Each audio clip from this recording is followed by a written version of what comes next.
કેન્દ્રીય ગૃહમંત્રી અમિત શાહ 2 દિવસના ગુજરાત પ્રવાસ ઉપર આવી રહ્યા છે।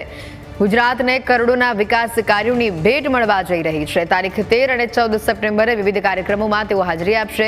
14 સપ્ટેમ્બરે મહાત્મા મંદિર ખાતે હિન્દી ભાષા દિવસની ઉજવણીના કાર્યક્રમમાં તેઓ હાજરી આપવાના છે। સરદાર ધામમાં ફેઝ 1 અને 2 ની કામગીરીનું તેઓ નિરીક્ષણ કરશે। ટ્રસ્ટી અને અન્ય આગેવાનો સાથે પણ અમિત શાહ મુલાકાત કરશે। ગુજરાતના સૌથી મોટા નારણપુરા સ્પોર્ટ્સ કોમ્પ્લેક્સનું લોકાર્પણ કરશે। લોકાર્પણ બાદ સ્પોર્ટ્સ કોમ્પ્લેક્સ ખાતે સભા સંબોધી શકે છે અમિત શાહ, અને જેને તમામ તૈયારીઓની આખરી ઓપ પણ આપવામાં આવી રહ્યો છે।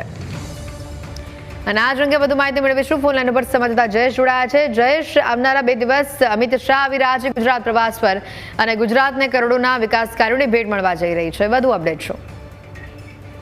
ચોક્કસથી કેન્દ્રીય ગૃહમંત્રી અમિત શાહ 2 દિવસીય ગુજરાત પ્રવાસે છે તે આવી રહ્યા છે અને 13 અને 14 સપ્ટેમ્બરના વિવિધ વિકાસ કાર્યો છે તેમના લોકાર્પણ અને ખાતમુહૂર્ત છે તેમાં તેઓ ઉપસ્થિત રહેવાના છે। સાથે 14 સપ્ટેમ્બરના મહાત્મા ગાંધી જે ગાંધીનગર ખાતે આવેલું છે મહાત્મા મંદિર, ત્યાં છે તેઓ ઉપસ્થિત રહેવાના છે। હિન્દી દિવસની જે ઉજવણીનો કાર્યક્રમ છે તેમાં તેઓ ઉપસ્થિત રહેવાના છે। તેની સાથે સાથે 2 વાગ્યે છે તે સરદાર ધામ ખાતે પણ તેઓ પહોંચવાના છે અને ત્યાં જે ફેઝ 1 અને ફેઝ 2 ની કામગીરી ચાલી રહી છે તેનું નિરીક્ષણ છે તેઓ કરવાના છે। તેની સાથે સાથે સમાજના જે અગ્રણીઓ છે તેમની સાથે પણ મુલાકાત કરવાના છે ને ત્યારબાદ 3 વાગ્યે છે તે ગુજરાતનું જે સૌથી મોટું નારણપુરા સ્પોર્ટ્સ કોમ્પ્લેક્સ છે તેનું લોકાર્પણ કરવાના છે। ત્યારે મહત્વની વાત છે કે આગામી સમયમાં ઓલિમ્પિક અને કોમનવેલ્થ ગેમની જે યજમાનીની વાતો ચાલી રહી છે એ વચ્ચે સૌથી મોટું જે સ્પોર્ટ્સ કોમ્પ્લેક્સ બનાવવામાં આવ્યું છે તેનું ઉદ્ઘાટન છે તેઓ કરવાના છે અને ત્યારબાદ ત્યાં એક સભા છે તે પણ સંબોધી શકે છે એ પ્રકારની